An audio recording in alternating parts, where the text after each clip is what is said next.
Welcome back to ಮನೆ ಅಡುಗೆ YouTube channel. ನಾನಿವತ್ತು ಸಿಂಪಲ್ ಚಿಕನ್ ಗ್ರೇವಿ ಮಾಡ್ತಾಯಿದ್ದೀನಿ.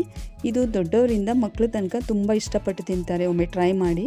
ಬನ್ನಿ ಇದು ಹೇಗೆ ಮಾಡೋದು, ಇಂಗ್ರೀಡಿಯೆಂಟ್ಸ್ ಏನು ಬೇಕು ನೋಡೋಣ.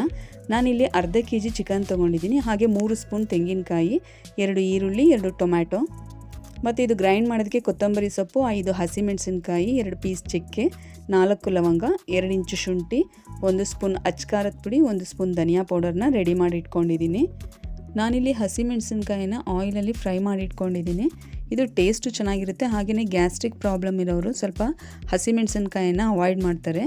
ಈ ರೀತಿ ಮಾಡಿ ತಿನ್ನೋದ್ರಿಂದ ಅಷ್ಟು ಏನು ಎಫೆಕ್ಟ್ ಆಗಲ್ಲ. ನಾನು ಒಂದು ಬುಕ್ನಲ್ಲಿ ಕೂಡ ನೋಡಿದ್ದೆ, ಇತ್ತೀಚಿನ ರಿಸರ್ಚ್ ಪ್ರಕಾರ ಹಸಿಮೆಣಸಿನ್ಕಾಯಿಂದ ಬಾಡಿನಲ್ಲಿ ಫ್ಯಾಟ್ ಕಡಿಮೆ ಆಗುತ್ತಂತೆ. ಹಾಗೆಯೇ ಇಮ್ಯುನಿಟಿ ಪವರ್ ಕೂಡ ಜಾಸ್ತಿ ಆಗುತ್ತಂತೆ ಬಾಡಿನಲ್ಲಿ. ಯಾವುದನ್ನೇ ಆಗಲಿ ನಾವು ಒಂದು ಲಿಮಿಟಲ್ಲಿ ತಗೊಳ್ಬೇಕು. ಪ್ರಪಂಚದಲ್ಲಿ 4000ಕ್ಕಿಂತ ಹೆಚ್ಚು ವಿಧದ ಮೆಣಸಿನ್ಕಾಯಿ ಇದೆಯಂತೆ. ಆಶ್ಚರ್ಯ ಅಲ್ಲ? ಓಕೆ, ಈಗ ನಾನು ರೆಡಿ ಮಾಡಿ ಇಟ್ಕೊಂಡಿದ್ದು ಮಸಾಲೆ ಪದಾರ್ಥಗಳನ್ನೆಲ್ಲ ಹಾಕಿ ಗ್ರೈಂಡ್ ಮಾಡ್ಕೊಂಡಿದ್ದೀನಿ.